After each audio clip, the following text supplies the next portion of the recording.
በስመ አብ ወወልድ ወመንፈስ ቅዱስ አሐዱ አምላክ አሚን። በስመ አብ ወወልድ ወመንፈስ ቅዱስ አሐዱ አምላክ አሚን።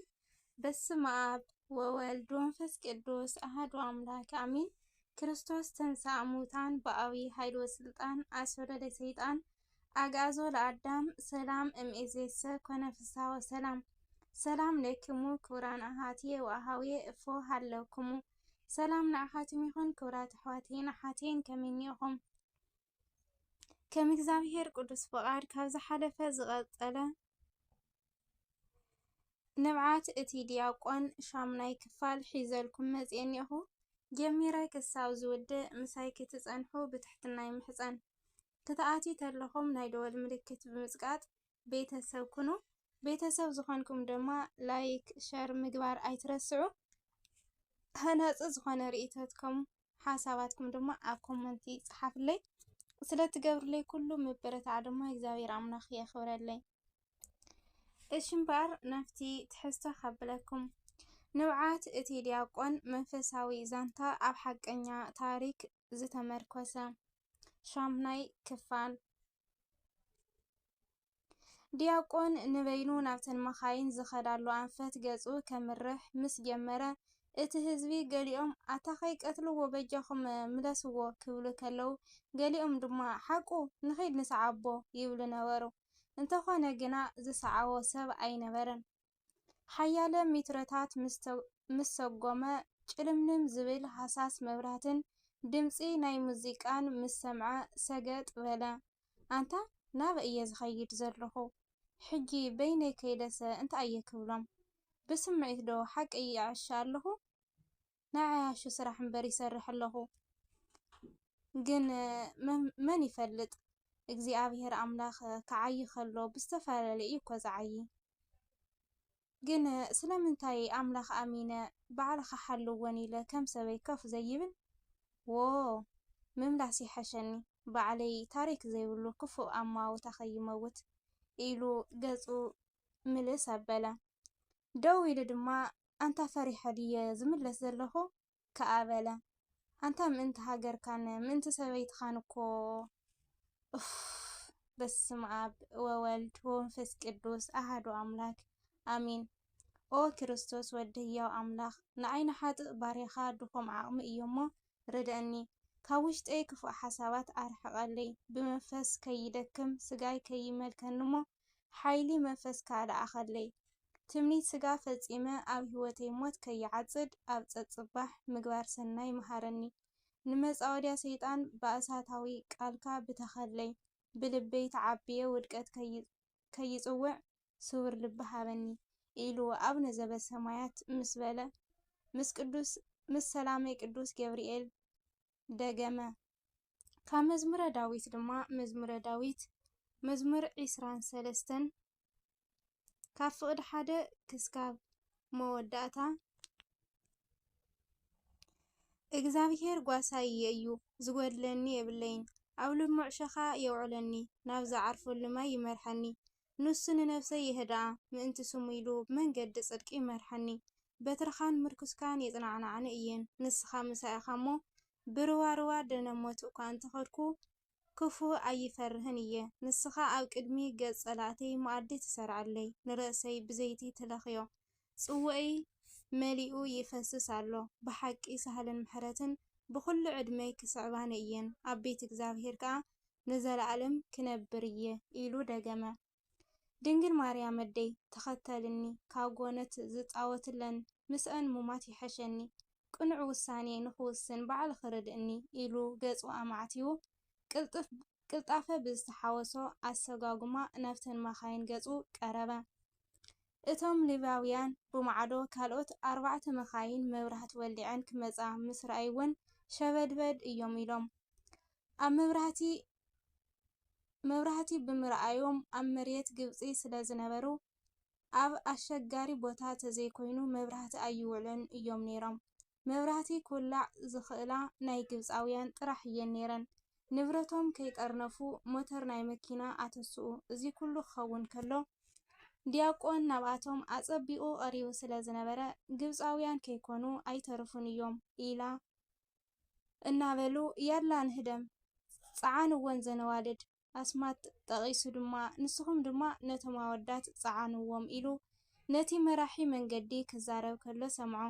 ኩሉ ንብረትክን ገዲፍክን ያላ ደይዋ ፍርሕን ምጭዳርን ዝተሓወሰ ትእዛዝ ኣመሓላለፈ እቲ ሌዋዊ። መተሩ ድማ ኣተስአ።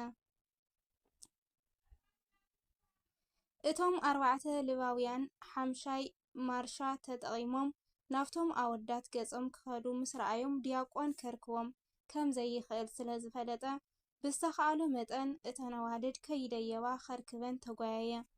ሓሳብ ልቡ ሰሚሩሉ ድማ እሽካዕ ሸበድበድ ዝብላ ተሓወሰን። ጸልማት ስለ ዝነበረ እተን ኣዋልድ ኣይረኣዮን። ድምፁ ኣበርኽ ኣቢሉ ድማ ሰምሃል ኢሉ ድሃይ ፍርሒ ዝተዋሓዞ ተዳሃየን። ፍርሒ ድዩ ውሒጥዋ ወይስ ሃንደበት ኮይኑዋ እንዳሰምዐት ኣብየት ከይበለት ናብኡ ገጻ ኣምርሀት።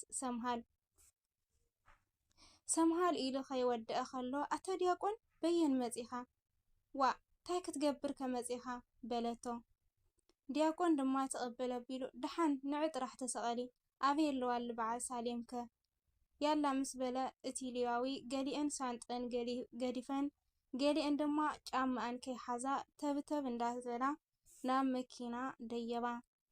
እቶም 4 ኣውሲታት እውን ነቶም ኣወዳት ብዘገርም ቅልጣፈ ጽዒኖም ናፍቲ መራሒ መንገዲ ኣዋልድ ሒዝወን ዝነበረ ሕውስ በሉ።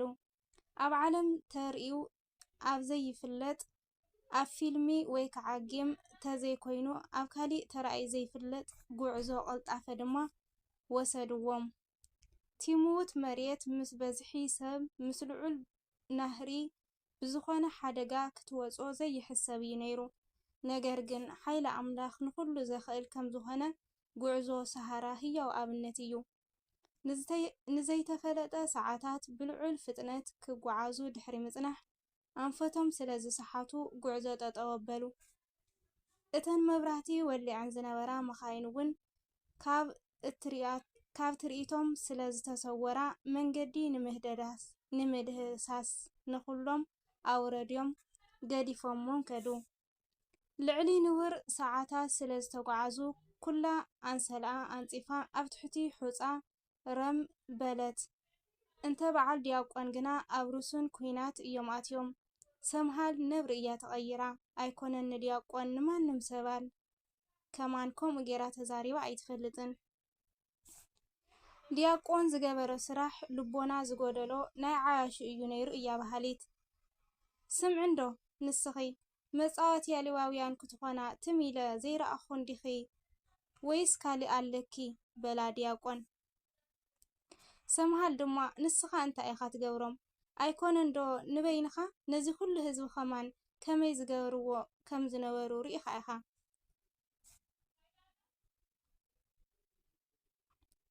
ዲያቆን ድማ ኣቲ ሰምሃሊ እንታይ ዘቋይቋ ኣለኩም በቃ ይኾኖ ትንበሊ በለታ ፍየሪ።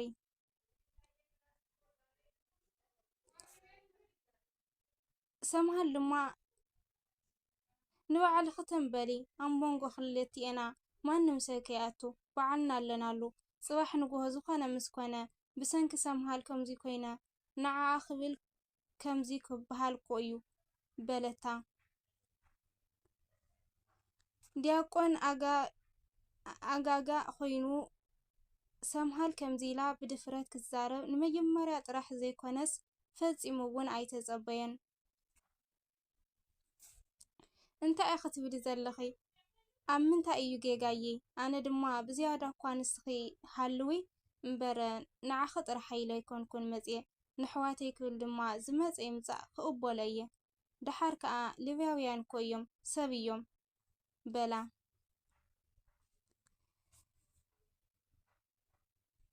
ማዓረ ክንድዚ ንምንታይ ኢኻ ተካብዲ በላ ዲያቆን ሕርቃን ብዝተሓወሶ ስምዒት። ሰምሃል ድማ ሰብ እዮም ኢልካኒ እምበኣር ሌዋውያን ሰባት እዮም።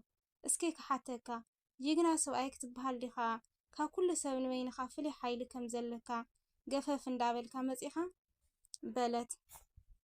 ሳሌም ሱቕ ኢላ ክትሰምዕ ፀኒሓ ሰምሃል ስነ ስርዓት ዘይትገብሪ ዲያቆን እኮ ናይ ምንታይ ንዕቐት እዩ እዚ ዳሕራይ ድማ ክትፈልጢ ጅግና ጥራሕ ዘይኮነስ ናይ የጋኑ ጅግና እዩ ሙሉእ ሰብኣይ ከዓ ክበሃል ይግብኦ ክትፈልጢ ሂወቱ ኣብ ሓደጋ ኣትዩ ናብዛ ምምፅኡ ዋላ እኳ ንኩላትና ይኹን እምበር ሕልፊ ኩላትና ንዓኸ ክብል ይመፅዩ መመስገንክዮ ኸማን መድነቕክዮ ሕጂ ኣኽለኪ ኣፍኪ ሓዚ በለታ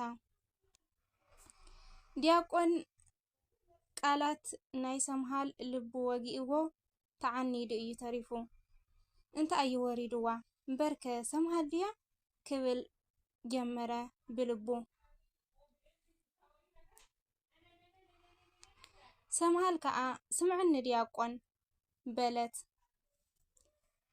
ንሎሚ ነበረና ሻምናይ ክፋል ንውዓት ዲያቆን ኣብዚ ተዛዚሙ ኣብ ታሽዓይ ክፋል እስካብ ንራኸብ ብዘለናዮ ሰላም ኣምላኽ ይብዝሐና ኣሚን ወስብሐት ለእግዚአብሔር ወለወላዲቱ ድንግል ወለመስቀሉ ክቡር ኣሚን